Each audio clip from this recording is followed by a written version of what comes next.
Alright, so this is not a review that you're probably used to if you've been with the channel for a while, but today I am in a 2015 Ford Escape Titanium. Not quite at the highest trim level. It doesn't have the LEDs up front, and it doesn't have the moonroof or sunroof, whatever you want to call it. So just under all the options. Still have navigation, still have leather heated seats. It has the lighter interior compared to the black. Actually kind of like the lighter interior because there's a two-tone texture that you can see. You might be able to see it over here. This kind of divide, and it's all this is like a softer kind of a synthetic leather. This is like hard plastic, and then where the touch point is for like your elbow is a leather kind of synthetic feel. So all of the touch points in this car, in this trim level, are great. Some minor details that I really like is there's like an oxide black trim around the air ducts all across the front panel here. There's the sync system. Well, let's take it for a drive. So if you're wondering why I'm driving this car, it's because it's my girlfriend's, and I figured there's a ton of people that are buying these. Probably not many used ones left on the market, or not used, there are probably not many new ones left, but if you're looking at a used one, this one has 11,000 miles, and I've taken it on enough road trips and probably have driven about 2,000 miles of the 11,604 that are on the car. I've driven probably about 2,000 of that. So I have enough experience with this car to be able to bring you an honest review and have experience with what I like, what I don't like, so I figured I would get into that today. On the exterior, there's going to be some shots panning around. It has the 19-inch wheels. So as far as ride quality with those, if I had the 18s, I think they come in 17s as well, the ride quality would probably be a little better with those, a little softer, but it's not bad by any means with these 19s, and I think these wheels look the best of any of the wheels that you can get with the car. So really happy with that. Okay, so as far as we'll go to performance, I know that's not really something I should be concerned about with this car, but that's really important to me. But this has the 1.6 liter turbo engine. The next step up would be the 2 liter turbo.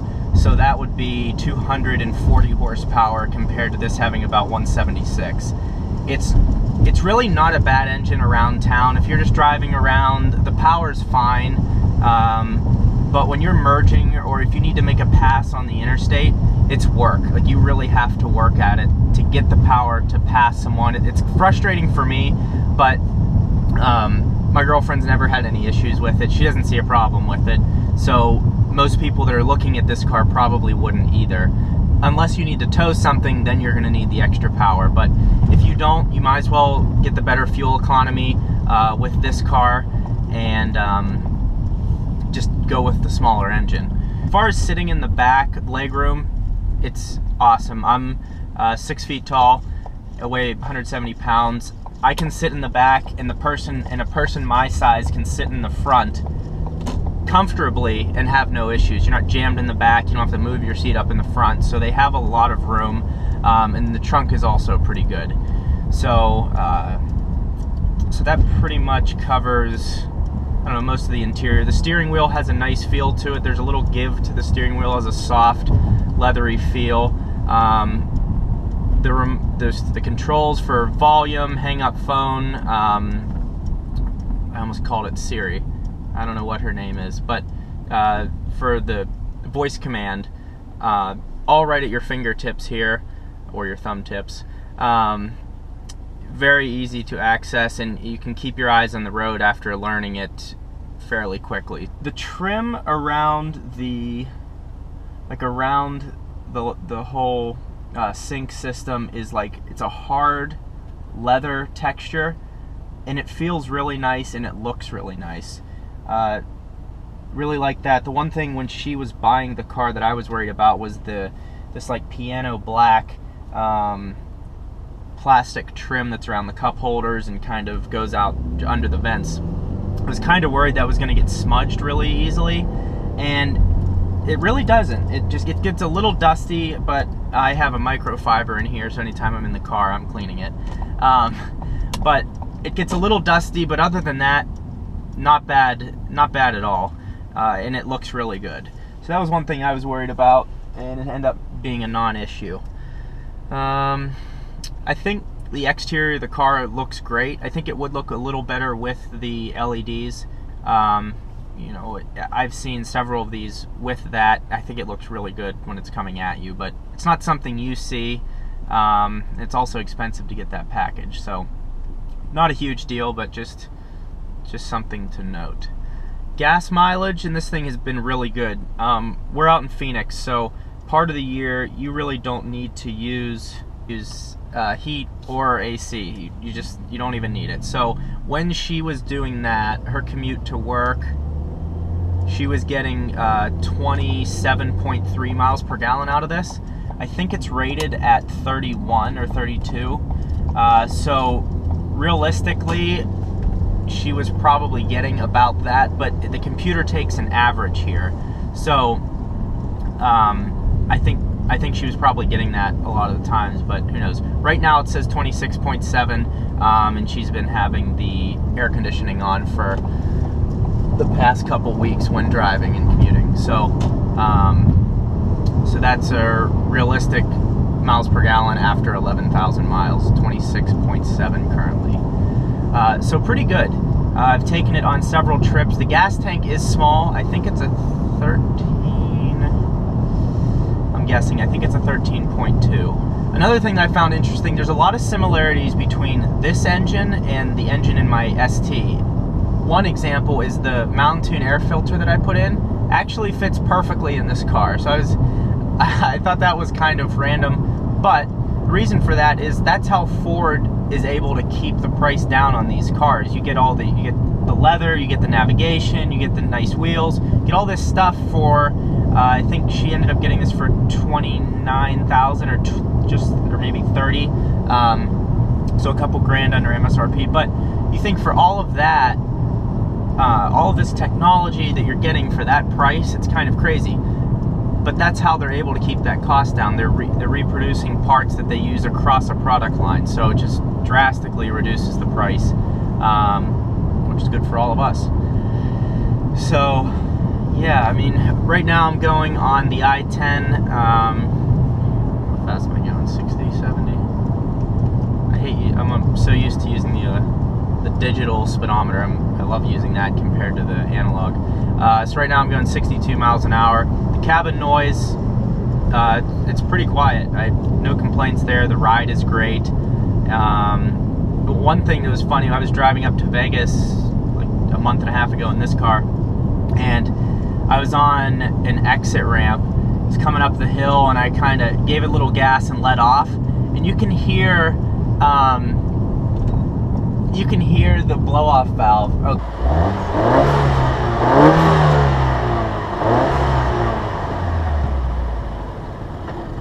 I just let off the gas, went.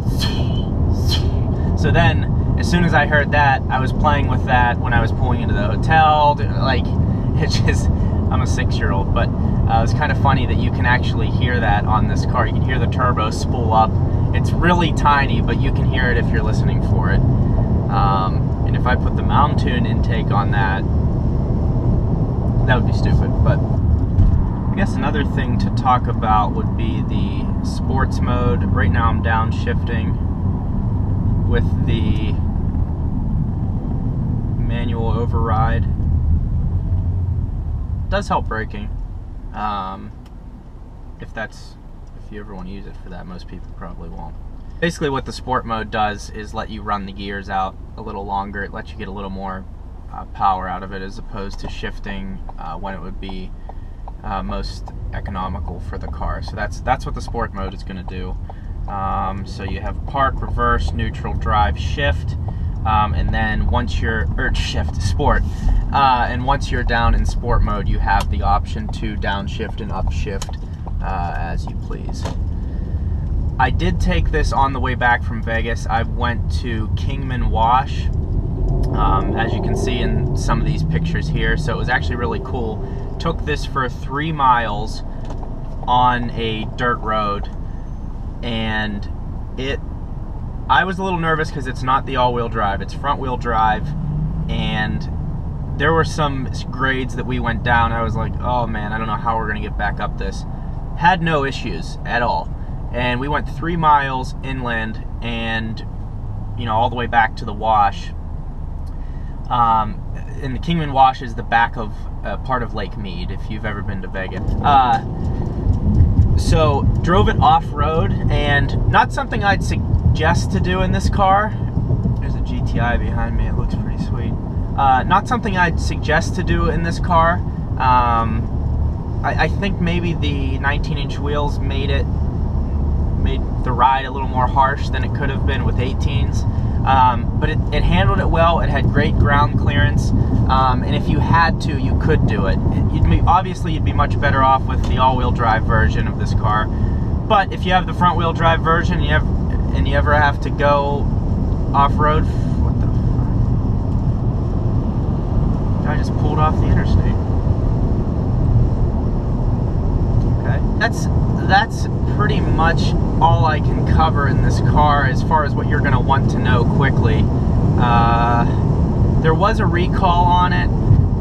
I don't even remember what it was for. I should have looked at the card. It was something simple. It might have been a computer reflash, but nothing serious. The service has been great. She did get the package where at the end they kind of upsell you on an extended warranty. She got that. That's about everything. Any questions you guys have about the car, feel free to comment. You know that I get back to almost all of your comments. So I'm glad to answer any of your questions if you're looking to buy one of these. Again, I've had the experience with it. I think I know enough about it to be able to answer any concerns you might have if you're looking at one of these. So just let me know. I appreciate all of you subscribers and viewers. There's more reviews to come. Over the summer when I head back to Pennsylvania, I'm looking at doing a buddy of mine's Civic Si build, Ferrari build, or not a Ferrari build, but a Ferrari, the new C-Class coupe. So there's a lot of exciting stuff coming up, and then with people I'm meeting out here as well. So yeah, stay tuned. If you're in the Phoenix area, comment below, let's meet up, and I'll show you your car as well. Running so fast, this time that we got, we don't get it back. I'm shooting through space, faster than light. I'll show you my world if you open your eyes. We're moving along, the story's alive. You're safe in my arms, you're boosting my pride. We up in these trees, it's freedom to me. What a beautiful sight, such a sight to see. We drinking and we smoking, we drinking and we smoke it away. I can't believe you chose it, I can't believe you chose to stay.